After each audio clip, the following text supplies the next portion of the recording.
Let me speak with the head librarian, because it's absurd. An overdue book from 1971? This is a joke, right? This you're not going to believe. The NYPL says I took out Tropic of Cancer in 1971 and never returned it. Do you know how much that comes to? That's a nickel a day for 20 years. It's going to be $50,000. It doesn't work like that. If it's a dime a day, it could be 100,000. It's not going to be anything. I returned the book. I remember it very vividly because I was with Cherry Becker. It's burned in my memory. Ugh, memory burn. I wonder what ever happened to her. How'd they ever find you? They're cracking down now on overdue books. This whole thing is completely ridiculous. You know, I never got a library card. It's all a bunch of cheapskates in there anyway. People sitting around reading the newspaper attached to huge wooden sticks, trying to save a quarter. Ooh, the Dewey Decimal System. Boy, what a scam that was. That Dewey guy really cleaned up on the deal. Where's George? Trying to save a quarter.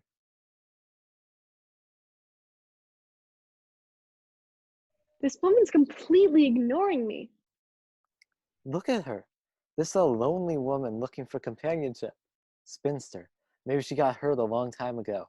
She was a schoolgirl. There was a boy. It didn't work out. Now she needs a little tenderness. She needs a little understanding. She needs a little Kramer. Eventually, a little shot of penicillin. Yes. Yes, I called before. I got this notice in the mail.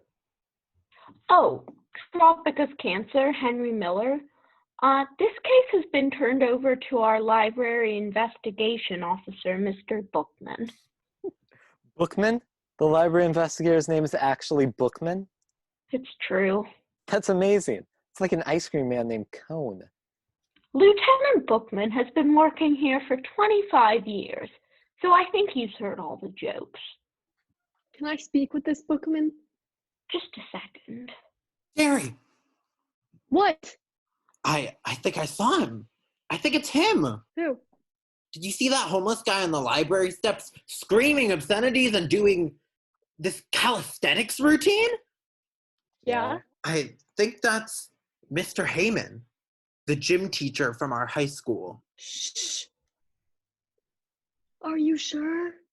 He's older, completely covered in filth. No whistle, but I think it's him. George got him fired. He squealed on him. Ooh, tattletale. I didn't tattle! Shh. What'd this guy do? What happened? There was an incident. I'd rather not talk about it. Oh, come on. You can tell me. Some other time. You know, I never figured you for a squealer. Oh, he sang like a canary. Mr. Bookman's not here. Not here. Why was I told to come down here? He'll be out all afternoon on a case. He's out on a case? He actually goes out on cases? Well, what am I supposed to do now? I'll have Mr. Bookman get in touch with you. All right, thanks. Come on, let's go. Let's see if it's Heyman. Hey, I'll see you boys there. What's a guy gotta do around here to get a library card? How could she have forgotten? I've been ordering lunch every day for 3.5 years. Then I said, is there something you're not telling me? Because I'm getting a really weird vibe. Is Lipman getting rid of me? I'm telling you, something is going on. He never likes anything I recommend. And that lunch thing. So they forgot to get your lunch. Big deal. What do you know? You've never worked in an office. George, you've worked in an office. Jerry thinks I'm overreacting, but you understand. Lunch. I don't understand lunch. I don't know anything about lunch. Listen, just because I got the guy fired doesn't mean I turned him into a bum, does it? What did he do? He purposely mispronounced my name. Instead of saying Costanza, he'd say, can't stand ya. Can't stand ya. He made me smell my own gym socks once. I remember he made you wear a jock on your head for a whole class, and the straws were hanging down by. Okay. I never even had him for gym. I had him for hygiene. Remember his teeth? It was like an exhumed corpse. Little baked beans. Ugh. He actually failed me in gym. Me! Come on, tell me what happened. He gave me a wedgie. He got fired the next day. Why do they call it a wedgie? Because the underwear is pulled up from the back and it wedges in. You also have atomic wedgies. Now the goal there is to actually get the waistband on top of the head. Very rare. Boys are sick. Well, what do girls do? We just tease someone till they develop an eating disorder. Hey, Babalu, you better get home. You know this guy Bookman from the library? He's waiting for you. What's amazing to me about the library is it's a place where you go in, you take out any book you want. They just give it to you and say, bring it back when you're done. It reminds me of like this pathetic friend that everybody had when they were a little kid who let you borrow any of his stuff. It would just be his friend. That's what the library is. A government-funded, pathetic friend. That's why everyone kind of bullies the library. I'll bring it back on time. I'll bring it back late. Oh, what are you gonna do? Charge me a nickel? Oh, I'm glad you're here so we can get this all straightened out. Would you like a cup of tea? You got any coffee? Coffee? Yeah, coffee. No, I don't drink coffee. Yeah, you don't drink coffee. How about instant coffee? No, I don't have. You don't have any instant coffee? No, well, I don't normally. Who doesn't have instant coffee? I don't. You buy a jar of Folgers crystals, you put it in the cupboard, you forget about it. Then later on when you need it, it's there. It lasts forever. It's freeze-dried. Freeze-dried crystals. Really? I'll have to remember that. You took this book out in 1971. Yes, and I returned it in 1971. Yeah, 71. That was my first year on the job. Bad year for libraries. Bad year for America. Hippies burning library cards. Abby Hoffman telling everybody to steal books. I don't judge a man by the length of his hair or the kind of music he listens to. Rock was never my bag. But you put on a pair of shoes when you walk into the New York Public Library, fella. Look, Mr. Bookman, I returned that book. I remember it very specifically. You're a comedian. You make people laugh. I try. You think this is all a big joke, don't you? No, I don't. I saw you on TV once. I remembered your name from my list. I looked it up. Sure enough, it checked out. You think because you're a celebrity that somehow the law doesn't apply to you, that you're above the law? Certainly not. Well, let me tell you something, funny boy. You know that little stamp, the one that says New York Public Library? Well, that may not mean anything to you, but it means a hell of a lot to me. So, sure, go ahead, laugh if you want to. I've seen your type before. Flashy, making the scene, flaunting convention. Yeah, I know what you're thinking. What's this guy making such a big stink about old library books? Well, let me give you a hint, Junior. Maybe we can live without libraries. People like you and me. Maybe, sure. We're too old to change the world. But what about that kid sitting down, opening a book right now in a branch at the local library and finding drawings of pee-pees and wee-wees and the Cat in the Hat? Doesn't he deserve better? Look, if you think this is all about overdue fines and missing books, you better think again. This is about that kid's right to read a book without getting his mind warped. Or maybe that turns you on, Seinfeld.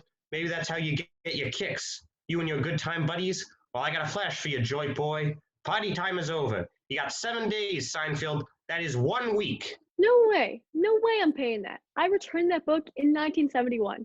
I have a witness, Sherry Becker. She's coming over right now.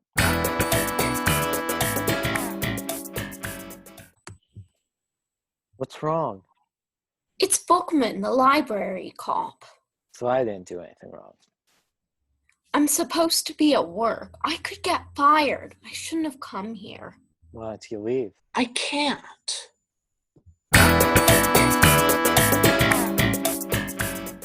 So, Sherry, what do you remember about that day at the library? I remember it like it was yesterday.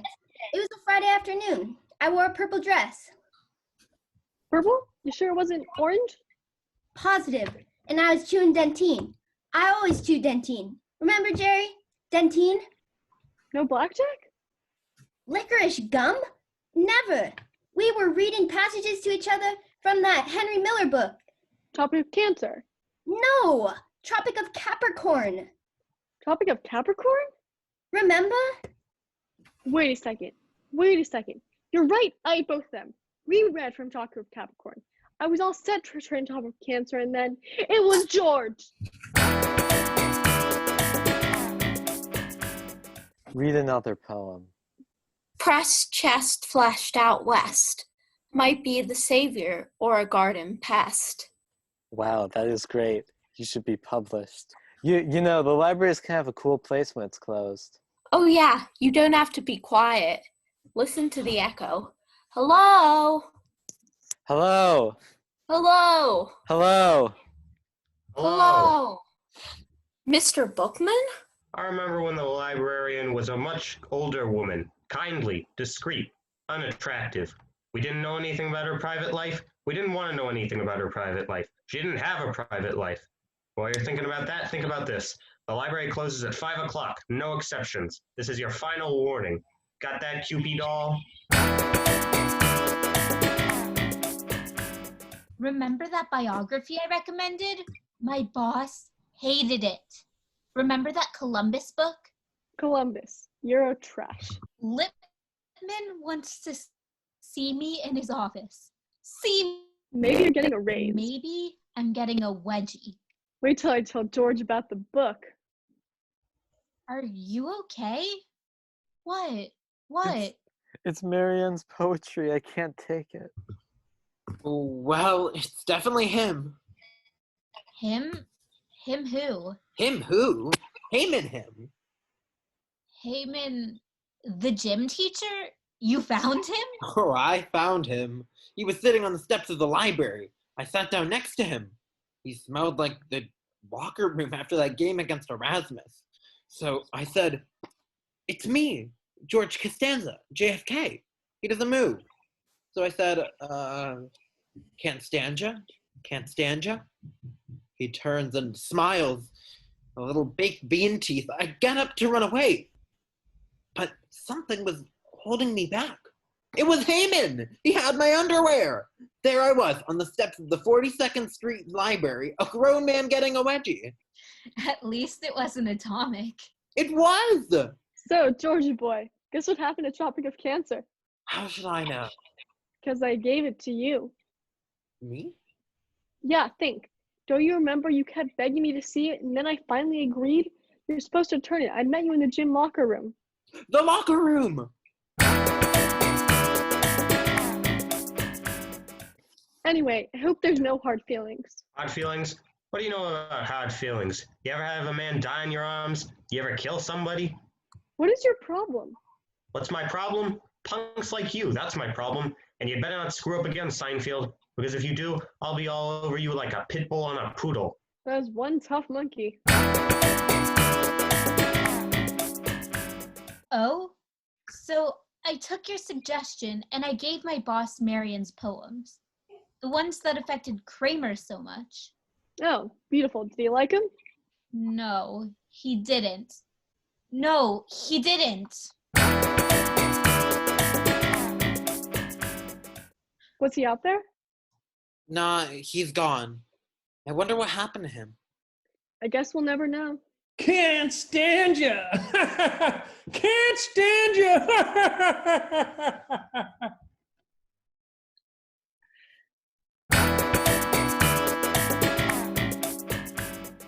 It was a weird school day. You know what I mean? Because it kind of started kind of normal. You have like English, geometry, social studies, and then suddenly you're like in the Lord of the Flies for 40 minutes, you know? You're hanging from a rope, you have hardly any clothes on, teachers are yelling at you, where's your jock strap? You know, and kids are trying to throw dodgeballs at you, you're trying to survive. Then it's history, science, language, there's something off in the entire flow of that day.